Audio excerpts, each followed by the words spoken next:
estamos de regreso con ustedes a través de la señal de Globovisión con más de Primera Página. Marieli Valdés está con nosotros, presidenta del Fondo Nacional de Edificaciones Penitenciarias, ente perteneciente al Ministerio del Poder Popular para el Servicio Penitenciario, conversando sobre las condiciones de los reclusos de libertad, de la infraestructura de los centros de reclusión. Dejábamos en el aire una pregunta con respecto a las condiciones de los centros de reclusión policial. Ya desde esta institución se descarta que exista un hacinamiento en los centros de cumplimiento de pena. En el caso de las instituciones policiales, esto sería atribuible al proceso judicial.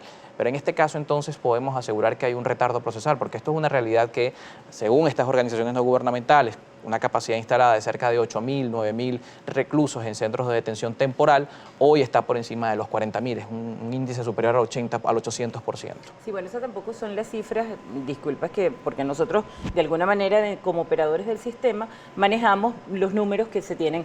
40.000 personas no son la población que se encuentra en los centros de detención, si no me equivoco, está alrededor de los 20.000, lo que significaría bueno, un 50%. Igual estaría por encima de los 8.000. Claro, habría que determinar si no se están también tomando en cuenta las cifras de las capacidades instaladas. Por ejemplo, te puedo decir que la policía de Chacao, cuando fue creada, tenía para albergar, según su capacidad instalada, 32 personas. Un municipio que nunca, la policía de Chacao no es de tanta vieja data. Un municipio que nunca ha sido pequeño y que además se encuentran centros importantes como, por decir algo, cuando se crea la policía de Chacao estaba ya el CCT hace muchísimos años antes. En el CCT es una zona, y estaba la Carlota en ese momento, dispuestos para hacer conciertos. Esos conciertos que se celebraban en el estacionamiento del CCT o en los terrenos de la Carlota, podía albergar a cualquier cantidad de personas, y en materia de orden público, que un municipio como este tuviera capacidad, en caso de una distorsión en estos eventos, para 32 personas, ya había una imprevisión propia de quienes crearon esas instalaciones en un asunto de seguridad pública y en un momento importante, cuando esos eventos ya se celebraron al momento de crearse eso. Ese tipo de imprevisiones en cuanto a la infraestructura, pues debe tomarse en cuenta en este momento y en todos los momentos. Quien te habla, y uno no debe hablar jamás personalmente, pero lo voy a hacer como venezolano y como abogado, me gradué hace 30 años. Y hace 30 años, ahí me van a sacar la edad, ningún centro de detención en Venezuela estaba ni vacío, ni tenía buenas condiciones, ni se encontraba con suficientes espacios como para albergar la población que pudiera ser detenida un día, 2 días o 3 días. Y se veía este tipo de situaciones como motines que vimos en este primer trimestre del año. Pero muy frecuente. Hay una cifra importante. Aquí hubo gente que se quemó, y no en retenes policiales, en la planta.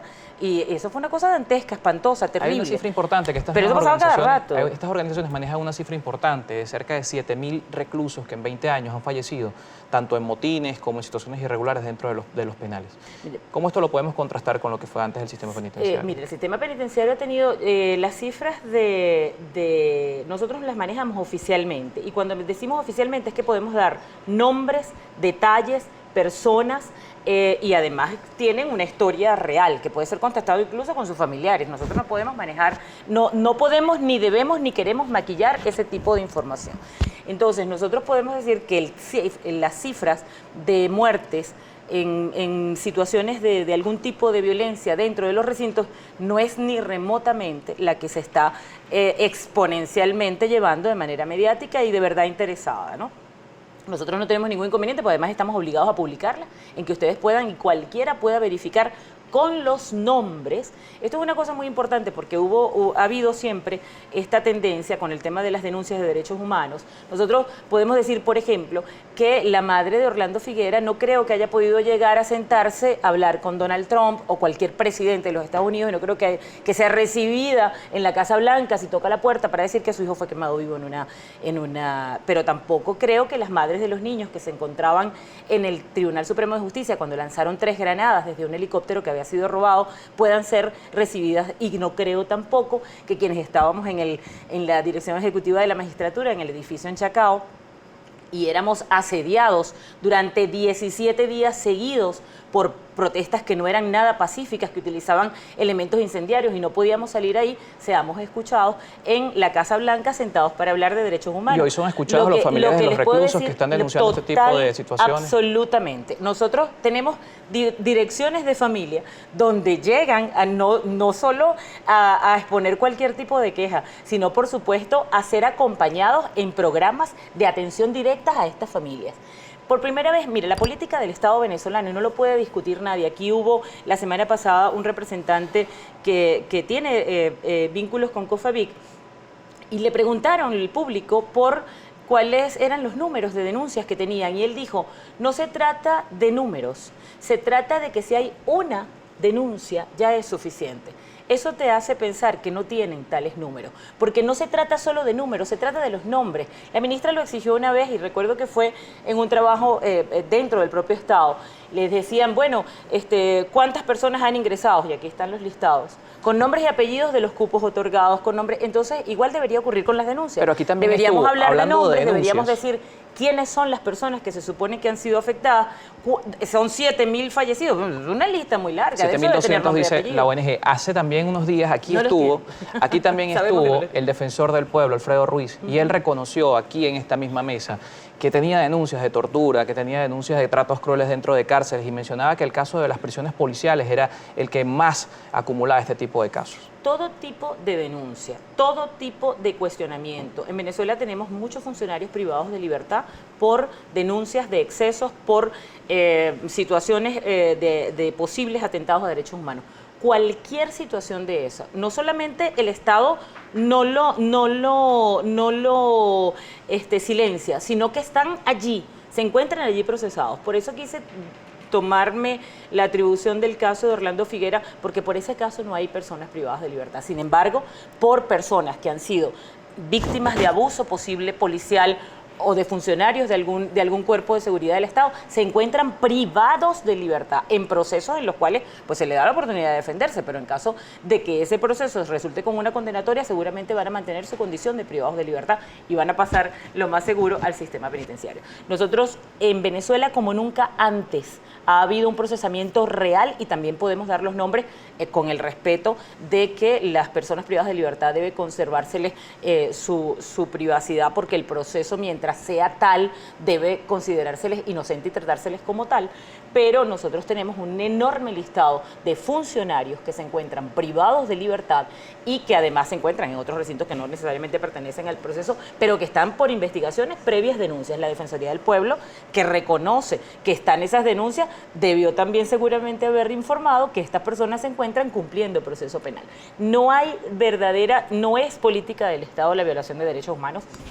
Y eso nosotros podemos decirlo no solo con orgullo, sino con mucha responsabilidad. Yo soy una venezolana profesional del derecho y no lo diría de otra manera. De verdad no me sentaría aquí a decir esto si no estuviera convencida de que es así. Esta política que tiene que ver con los derechos humanos, y volvemos otra vez a las reglas Mandela, que establecen que no debe haber diferenciación entre la privativa de libertad y la vida, la libertad plena. Claro. ¿Cómo se compaginan con las denuncias que hoy tenemos en el caso ya de condiciones de reclusión? Hablaban acá de una cárcel donde hoy se cocina a leña, hablamos de reclusos en el caso de las policías municipales, de los cuerpos de seguridad municipal, que no tienen recursos para dar alimentos a los privados de libertad, que hoy tienen que, o con los familiares, dar las condiciones para que lleven la comida a los reclusos, o sacar algún tipo de dinero para otro tipo de gestión para poder cumplir con este compromiso, para cumplir con un derecho humano que es responsabilidad del Estado. Están hablando nuevamente de los centros de detención policial. Los centros de detención policial deben ser la respuesta sobre la situación que se vive en los centros de detención policial, deben darlo sus autoridades. Sería pero en el caso del sistema penitenciario, denuncias de personas cocinando a leña. Mire, nosotros tenemos, ustedes no se imaginan, y tenemos un sistema de estufas, por cierto, porque el sistema penitenciario se ha preparado, así como dicen que en el sistema de estufas nosotros no solamente utilizamos leña, sino que tenemos animales de cría y tenemos siembra y tenemos un plan agroindustrial agroindustrial y tenemos una planificación para el autoabastecimiento de los servicios para que en el caso de que tengamos problemas de distribución de gas lo podemos cubrir. En el caso de que tengamos problemas de electricidad tenemos plantas eléctricas, pero además tenemos... ¿Y el caso de la salubridad? Entonces, nosotros tenemos un sistema de salud como nunca, que incluye además el 0800 Salud en la distribución de los medicamentos. Miren, ustedes no se imaginan la cantidad de situaciones que el sistema penitenciario ha resuelto y que además hemos invitado a que sean testigos presenciales de ello con nosotros. Y en los momentos de contingencia, en los momentos en el que en el país se vivió un ataque a nuestro sistema eléctrico, en el sistema penitenciario no ocurrió absolutamente nada, porque el sistema penitenciario se ha preparado durante los 8 años, que además los invito, aprovecho la oportunidad porque el 26 de julio del mes próximo cumple 8 años el servicio penitenciario instalado en nuestro país, además inédito porque es el primer ministerio en el mundo que existe para eso. Y nosotros, la institución que represento acaba de cumplir 23 años, es preconstitucional. Los invitamos además a una nueva feria penitenciaria, la primera fue el año pasado, estuvimos en esta oportunidad, en este programa invitándolos, y pueden ir a constatar, porque en una exhibición uno puede poner lo que quiera, pero nosotros queremos que vayan a los recintos. Pero que vayan, incluidas las organizaciones no gubernamentales a esta invitación. Pregúntenle a las organizaciones cuándo nos han querido ellos visitar, que ellos demuestren que les hemos negado alguna invitación, por lo menos que la hayan hecho, no siquiera, a lo mejor pudieran decir que no les hemos dado respuesta, pero es que ni siquiera lo han intentado. Bien, muchísimas gracias por acompañarnos la mañana de hoy. Es Marialis Valdés, presidenta del Fondo Nacional de Edificaciones Penitenciarias, ente perteneciente al Ministerio del Poder Popular para el Servicio Penitenciario. Con esto vamos a una nueva pausa en Primera Página. Recuerden, @Primera Página, nuestra cuenta en las redes sociales para que ustedes también interactúen con nosotros, envíen sus preguntas y sus comentarios.